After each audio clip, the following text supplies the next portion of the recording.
So I'm thinking I say like, hi, I'm Shura, then Airfrim, then Rue, and this is first of DM interviews or something like that. Sure. Sounds good. Hi, I'm Ashura. I'm gonna fly over to you and smack you. Hi, I'm Shura. I'm Ephraim. There you go. And I am Root. And this is the first in the probably long line of DM interviews. We are joined today by Dave Ward from Grimwood Games. Nice to meet you, Dave. Nice, yes. So I understand that you have a new system that you want to introduce, one that you currently have on the backer kit. I do. It's called Ironbound. All right. What's it about? What's the backstory on it? So Ironbound is an urban fantasy role-playing game. So if you've ever wanted to play in an urban fantasy modern game where there's fantastical things happening around you, Ironbound's the game for you. So out of curiosity, what do you mean by modern? Are we talking like 2024 modern? We are talking 2024. Oh, okay. Very modern. Ironbound has a little bit of higher tech than what we have now, but not much. They do have a augmented reality internet, where we don't have that currently. Yet. Yes. We're working on it. What do you mean by augmented internet? So it's actually a virtual reality internet where you can actually browse it virtually, or you can use augmented reality and actually see it in person in the world. So a bit like in Ready Player One. Exactly. Yep. Alright. Or Summer Wars. Summer Wars. Anime. It's an anime movie. Yeah, that's why I didn't know about it. Yeah. It's very good, but off topic. We'll convert you. No! Alright, so does Ironbound have a story or plot or anything that you put into the game right now, or is it just strictly a system? Currently, there is a setting in the system, and we have on our backer kit 2 stretch goals, and one we've already made for 2 adventures. One of them is a power plant that has a mysterious something going on, and people are missing and dying. And then the other one is a casino heist of the Devil's Luck. The Devil's Luck. I like that name. And is this all built in like one city, or are these locations in different cities?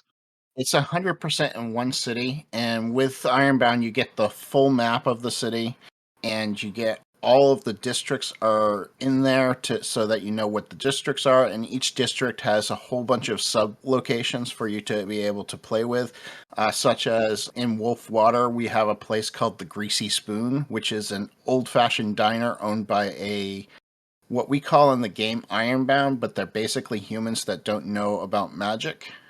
And it's the best place to eat in Grimwood City, but it's definitely a dirty old diner. Are there any magic deniers in the city? I'm just imagining one denying magic so hard he becomes immune.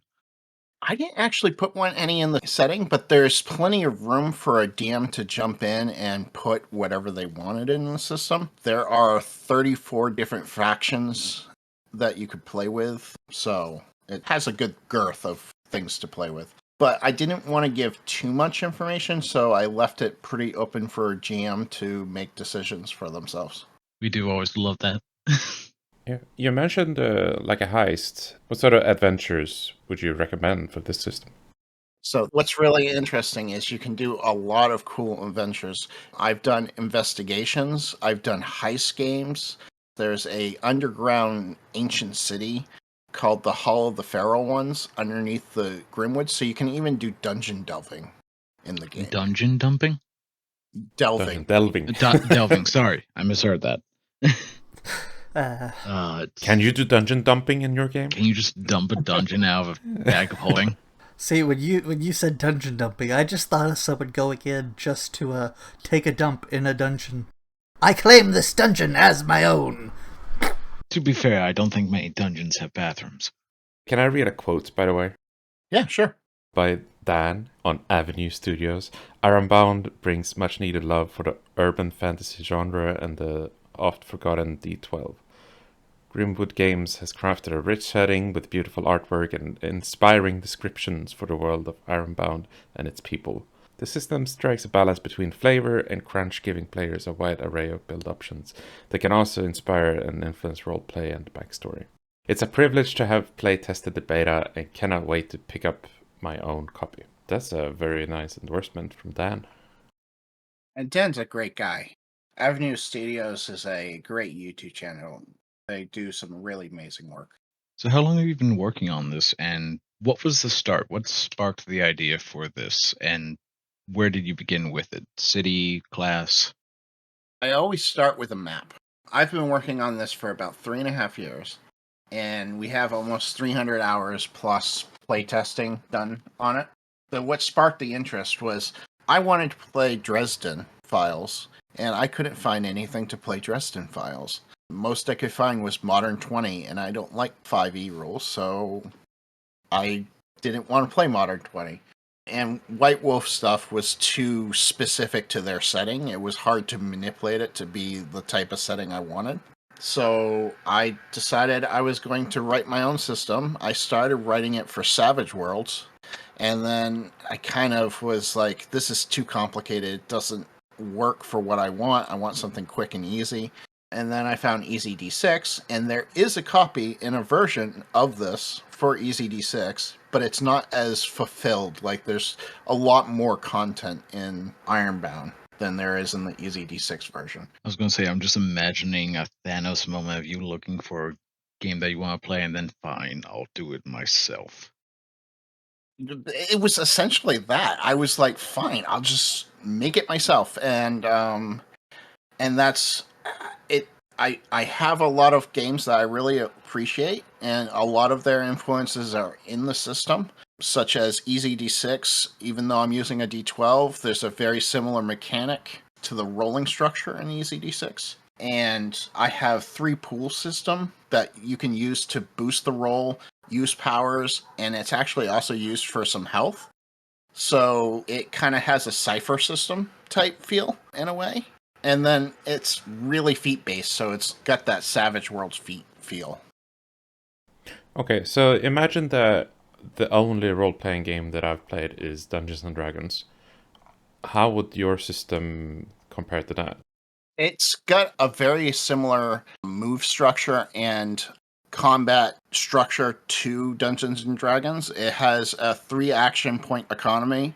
So you basically have quick actions and regular actions and then movement that you can do in one turn. I did go with an action point system instead of going actually with the quick and standard actions.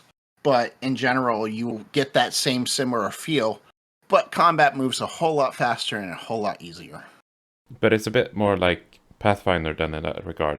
Yeah, it's a little bit more like Pathfinder as far as action points are concerned. But, I mean, Pathfinder is a little bit of Dungeons and Dragons, too. Oh, absolutely. And in It's terms better. Sorry, go ahead. I was making a joke. I said it was better, but I was making a cough. I am very much of the mind that Pathfinder is better than just D&D. Yes.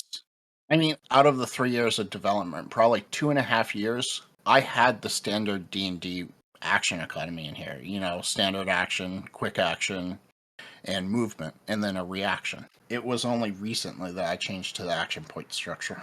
And you say that the turns are quite fast?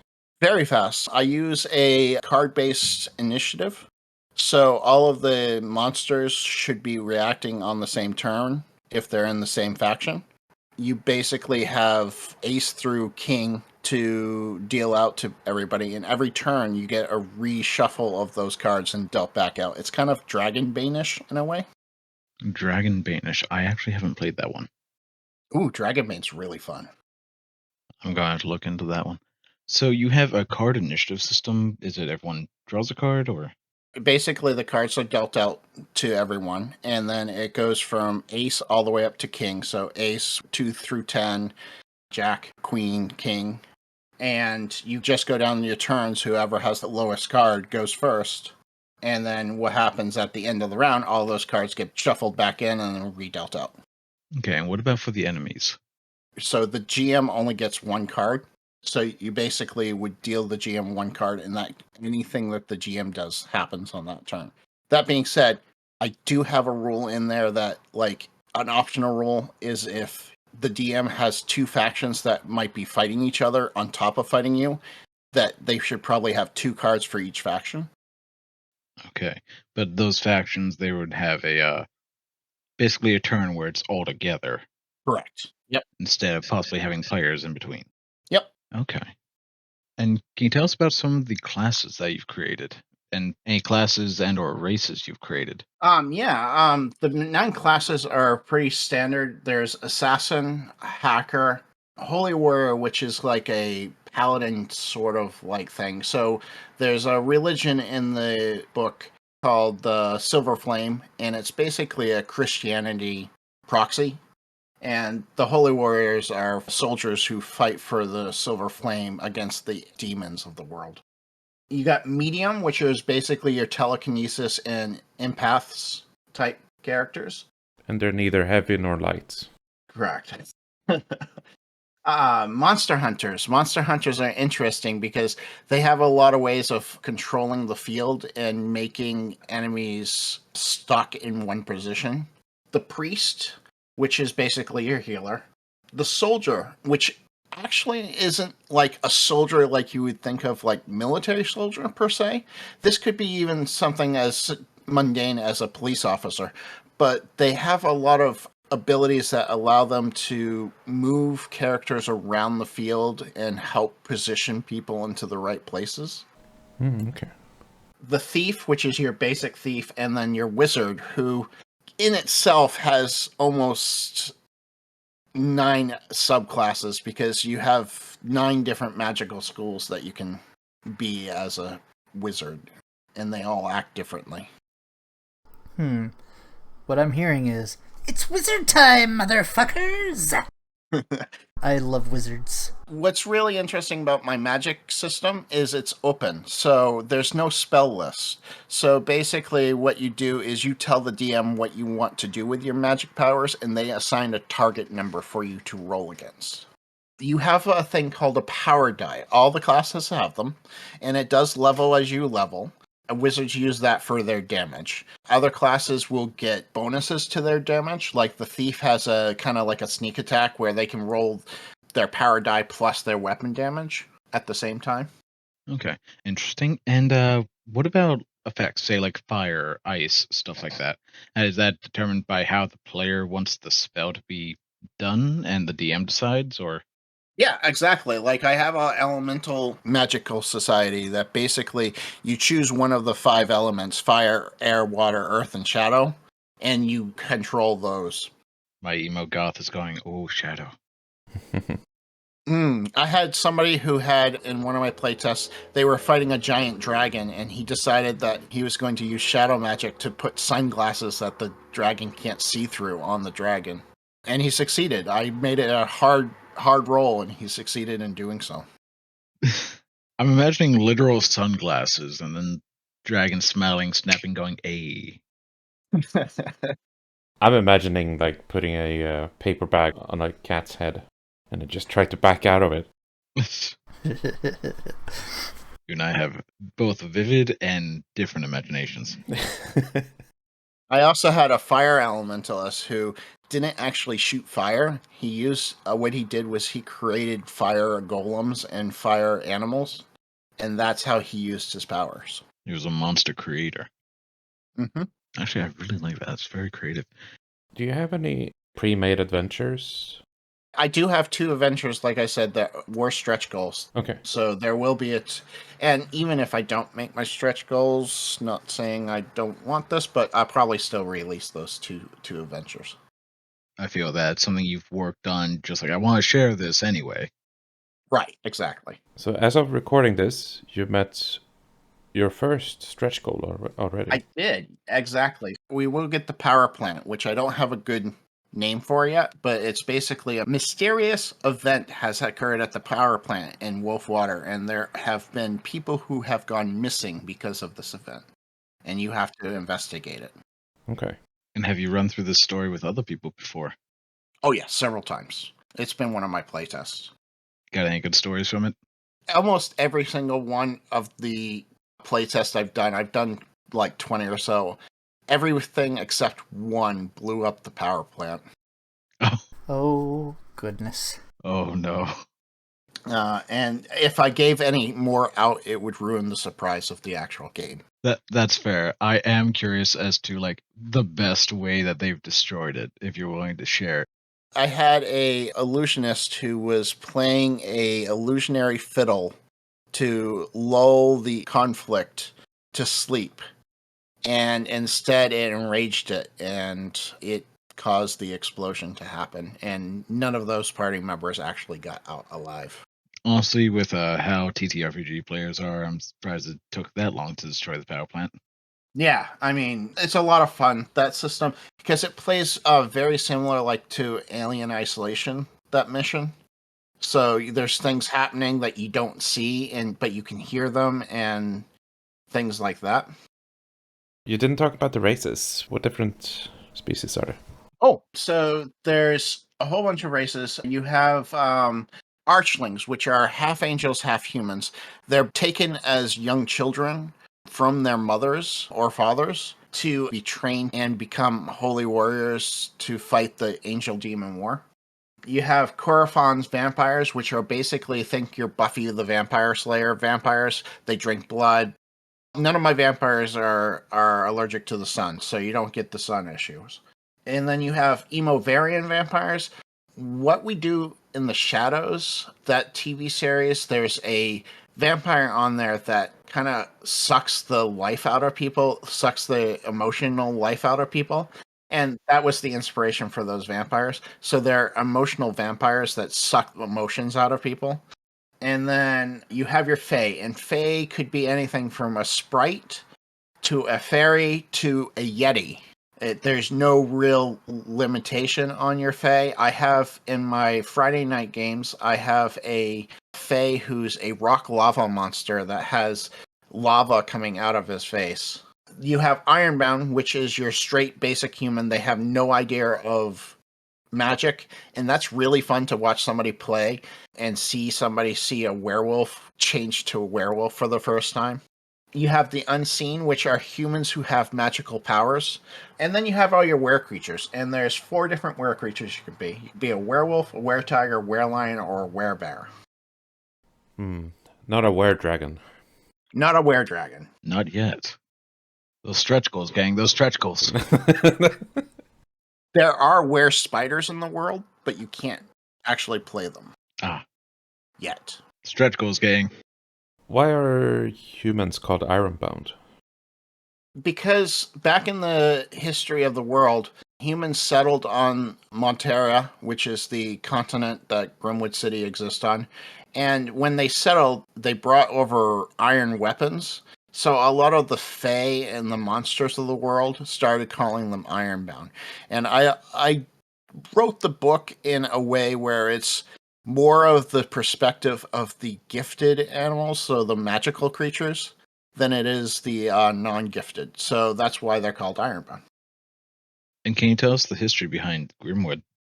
Grimwood's city was settled very similar to the way America was settled. These pilgrims came over and they settled in the forest of Grimwood. And what happened was they started building a civilization, and there was a giant war between them and the Fae. And the Ironbound won that war. The Fae kind of faded out into existence in memory of the actual people there. So that's why a lot of people don't. There's stories of fantastical creatures, but they don't actually believe those stories. They think they're fake. That's kind of the basic history of it. I didn't go deep into history into Grimwood. I have deep history for it, but that's the history that you would get in the book. Your basic history of how Grimwood started.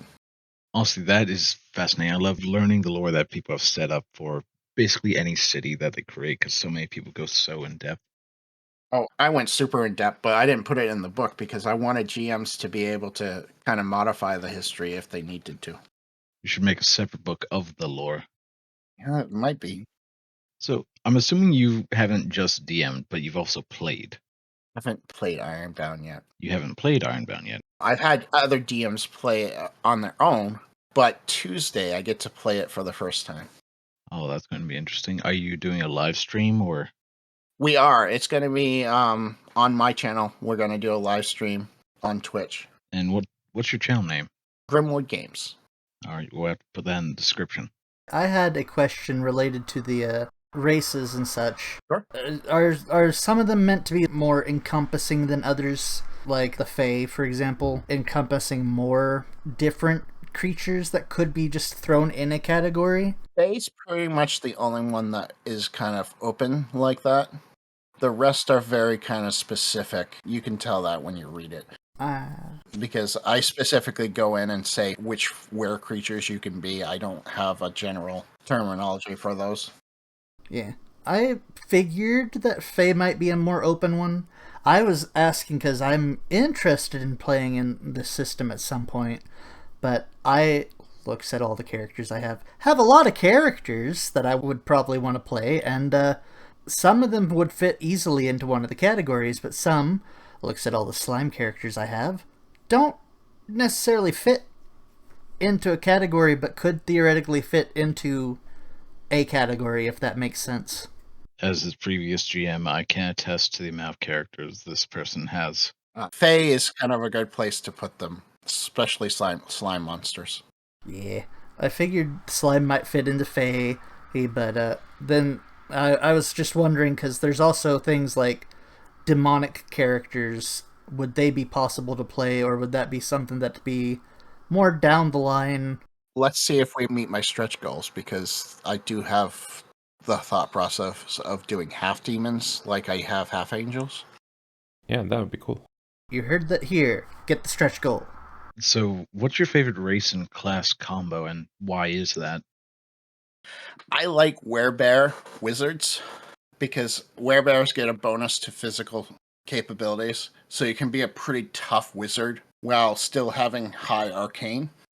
In Tuesday's game, I'm playing a werebear wizard who's demonic in magical society. So that means he can raise demons and control hellfire. Okay, that's an interesting combo. I can see that combo working very well. Now, regarding wizards in the magic system, can you tell us one of the best ways you've seen a player use the magic system, like best description or how they use their magic to lead into something? I had a technomancer who absorbed his soul into a turret, and then they had the werebear monster hunter rip open the turret and carry it down the hallway to shoot at enemies. So the technomancer was back safely in another room. He transferred his soul to the turret and started shooting the turret remotely. That is crazy. I love it. I didn't know Technomancer could move their soul. Technomancers can do anything they want to electronics. They can make them explode. They sing and talk to electronics is the way I kind of positioned it. Perfect for tech support. Man, I hate to say it, but when you said that, it made me think of, like, basically a techno bard who's just sitting there singing while machines are just blasting all around it. There's absolutely no reason why you can do it that way. You know the engineer from TF2. Exactly. Yeah. I'm sorry, ma'am. I'm just gonna embody your router to restart it for you. God. I had a technomancer who also worked like a summoner, and what he would do is he would carry around a whole bunch of video game cartridges, and he would summon the monsters from the video game cartridges out into the real world. I'm assuming the stronger the monster, the higher difficulty it was to pull them out. Absolutely. 100%. Perfect. I'm going to play in this system eventually. I'm just going to play Flight of the Bumblebees every chance I get to make things just start blowing up and or shooting things. It's just every time the characters get tired of the situation, you know what? Time for some music. Start playing and all of a sudden just explosions. And all the automatic rifles and weapons in the system do have computer chips in them. So, Yes. Okay. Now, if I were to back this, when could I get my hands on a PDF? I am going to release a beta version to backers probably in about a month. If you had backed within the first 48 hours, you would have got it as soon as the backer kit's done. So it's not going to be edited, so there is going to be a whole bunch of grammar issues, so that it will definitely come with a caveat that that's the case. But that way backers can actually start playing it right off if they wanted. I love some caveats on my sandwiches. Its grammar's really bad. I know it's really bad, so I'm not the best English writer. But within a month, there should be a PDF, and then you'll update it. Yes, because all of the backer kits except for the basic one have the capability of adding to the world. One of the kits allows you to write an NPC. One allows you to write an NPC in a place. One of them allows you to write a monster, an NPC in a place. And there's one left of the world builder, which allows all of that. Plus, you're going to get a special online 2-session adventure that I would run for you. Cool. Is there any plans of making this like a physical book? Oh, yes, absolutely. The backer kit's only digital, but you will have the option of purchasing the actual physical book from DriveThruRPG at cost. Okay. Okay, so one of the biggest things that I find with many TTRPGs is the actual travel system. Some people just fade to black, some people have random events. How do you handle that in your system? So I have vehicle rules. Every vehicle has a vehicle pool system that players can use to enhance their vehicle.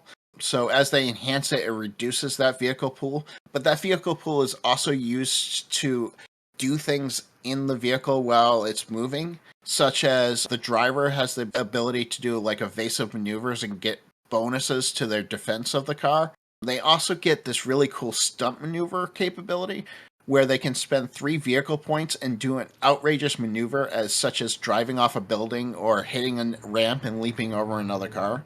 And passengers can use vehicle points to reduce their banes that they get for like shooting out a window or doing melee on a truck bed. So they can use vehicle points to reduce those banes that they would normally get. And what class would you recommend for someone who just wants to be the guy at the back screaming, "Are we there yet? Are we there yet?" Oh, actually a hacker. Yeah. Okay. I really tried hard to make the hacker feel like they can actually involve themselves in combat. They're not just sitting at the back going, oh, I'm hacking something. They have a full military drone that they can use in combat. So they have this full capability of using this drone in combat while also doing hacking maneuvers at the same time. Okay. Yeah, I did want to ask about the hacker. You said that basically every gun comes with a chip in it. Are hackers able to get into those chips? Hackers are not as easily able to get into those chips, but technomancers can. Hackers would have like a very high security attempt to hack into those. So the way hacking works in my system is the GM rolls 3d6, and what happens is the player has so many attempts based on the level of the security to roll to get one of those digits that the GM rolled. So that basically means that if I rolled 3, 5, and 4, and it was very high security, I'd have 3 attempts to roll a 3, a 5, or a 4. That being said, you don't have to roll 3, 5, 4. You can roll 1, 1, 3. You could roll 2, 2, 4. As long as you're reaching those digits, that's all that matters. But what's really interesting is the attempts can be used per round. So it kind of gives them like an action to do while everybody else is firing their guns and stuff. All right, that's an interesting take. Like that's actually something I haven't thought of before. I like playing hackers, and I hate being the one going, oh, well, I can't, I'm just hacking, so I'm just making a attack roll. But what's really cool is because they have the drone, they can make that hacking attempt, and then they can also use the drone to attack and do their thing. Based on how many matches you get with the DM, depends how well you have control over the system that you're trying to hack. Like, you have to get 3 matches to get full control. 2 matches gives you partial control, and then 1 match only gives you very basic information. Like, if you were hacking a gun and only got 1 match, you'd get like the manufacturer, when it was manufactured, what the serial number is, type deal. Okay. And do you have a weapon system in this as well? Yes. So the way the Oh, weapon not system. sorry, not damage wise, but I mean like No, different weapons no. and stuff like that. Yeah, and I totally understood what you meant. So the way the weapons work is I have different weapon categories. You have melee weapons and range weapons and explosive weapons. In the melee weapons, you have slashing, piercing, and bludgeoning weapons, but you also have light, medium, and heavy for each of those categories. So, example, a light slashing weapon would be like a dagger, where a heavy slashing weapon would be like a greatsword. And your range weapons come in two flavors. They come in automatics and they come in single actions. Automatics have a ammo number, and that number isn't the number of bullets that they actually have. What it actually represents is the number of times you can fire before you have to reload. So a heavy automatic weapon like an assault rifle would be able to fire 4 times before you'd have to take an action to reload it. Where the single action guns only have a single action, but they do more damage than the automatics. So comparing like a bolt action rifle compared to like a machine gun. Exactly. Yep. And then your explosive weapons, you have light, medium, and heavy, but they really jump up in damage. And their critical is lower. So most weapons crit on 12s, explosive weapons crit on 10s. And when you crit with a weapon, you roll double the damage, all of your damage dice. So that means if you're using powered dice, you would roll that doubled also. Okay. And is there a critical hit system? It's just anything over 12 is a crit. What happens is based on the weapon you have, the weapons do have conditions. Your slashing has a bleed condition, which does an extra d4 points per round until it's actually resolved. Like you either bandage it up or you heal it with magic. Your bludgeoning, you get the critical condition of shocked, which basically you drop any weapons that you have in your hand. Where piercing, you get like stunned, which seems weird at first, but the way the stun is listed in the condition chart, it makes sense for the piercing. It just sounds weird. And then automatics get paralyzed, so that person can't do anything that round because they're kind of pinned down. And then single action rifles also get bleed, like slashing. Okay, and is there a crit failure? There is a crit failure, ones, and there's nothing you can do about a 1. Only thing you could do with a 1 is use a destiny die. Destiny dies are basically your inspirational dies. They allow you to re-roll any die in the game. But you can't use pool points to boost a 1. You're pretty much stuck with a 1 as a failure. One and done. Okay, and what happens on a crit fail? That would be up to the GM. There's nothing mechanically that would happen, per se. Okay. That generally happens with the crit fails. It's up to the GM and whether it blows up in their face, accidentally shoot another person, or somehow still shoot the enemy. And then armor in the game is all damage reduction. So you don't roll against somebody's armor. The armor absorbs the damage that the person would take. Oh, so it's like soak in a lot of systems. Yeah, it's very similar to soak. Yep. I like that. Soak is one of the mechanics I like in a lot of systems because it just makes it a lot simpler. I started working with having target numbers increase with armor, but I found that it was quickly making it so you had to get a 12 or higher to hit anything, and that didn't work. So I quickly switched to damage reduction. And there is 3 types of damages in the world. There's arcane, physical, and mental, because they match the pool system. Because when your health is gone, all damage goes to the pool of the damage. So if I'm doing physical damage and your health is gone, it would go to the physical pool. So you'd lose your pool points as you pretty much die. And when a pool becomes 0, you become unconscious, whether you've spent those pool points or you take damage and reduce it. If you get a 0 in a pool, you are unconscious, and next round you will have to roll a death save. Okay, so is the Destiny die similar to rolling to see if you stabilize in D&D? No, the Destiny die is literally just there to roll any die over again. It's basically a way for the DM to reward their players for good roleplay. So if I rolled a 5 on an attack and I needed 11, I could use a Destiny die to re-roll that 5 and see if I could get better. Now, I wouldn't get Boon or Bane. It's literally re-rolling the die. And then same with damage. If I had got a 1 on a D10 damage and I wanted to do more damage, I could use a Destiny die to re-roll that D10 and see if I can get more damage. Okay. And say if a player ends up going to 0 hit points, they become unconscious. How do you deal with, in D&D terms, becoming stable or stuff like that? How do you handle that in your game?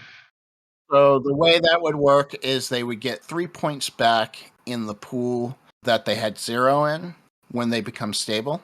There is a Marks of Doom. Every time they fail the death saves, they have to take a Mark of Doom. And as they come back, they keep those Mark of Dooms. Those Mark of Dooms don't go away until you rest. So if you become unconscious again, you will start with 1 Mark of Doom if you've taken a Mark of Doom. But what's worse about those is every Mark of Doom you take, you have to take a Bane on all your actions. What do you mean by a Bane? So you have a Boon and Bane in the system. A Bane makes you roll 2d12 and take the lowest. A Boon makes you roll 2d12 and take the highest. And you can get more boons and more banes. So you could have 3 or 4 boons or 3 or 4 banes. Okay. And is that into a long rest? So if you had 2 Marks of Doom, you would have 2 banes on everything that you did. Okay, gotcha. Yes, you would have to take a long rest to recover all of your Marks of Doom. Honestly, your system sounds incredibly interesting. Thank you. I've been working on it for a long time, so I hope it does. Yeah. And it's very quick and easy. Like, I can teach it to somebody in about 5 or 6 minutes because there's just one mechanic. You roll a d12 or you roll 2 d12s and take the highest or lowest. That's pretty much it. All right, now we know your system. Ha ha ha.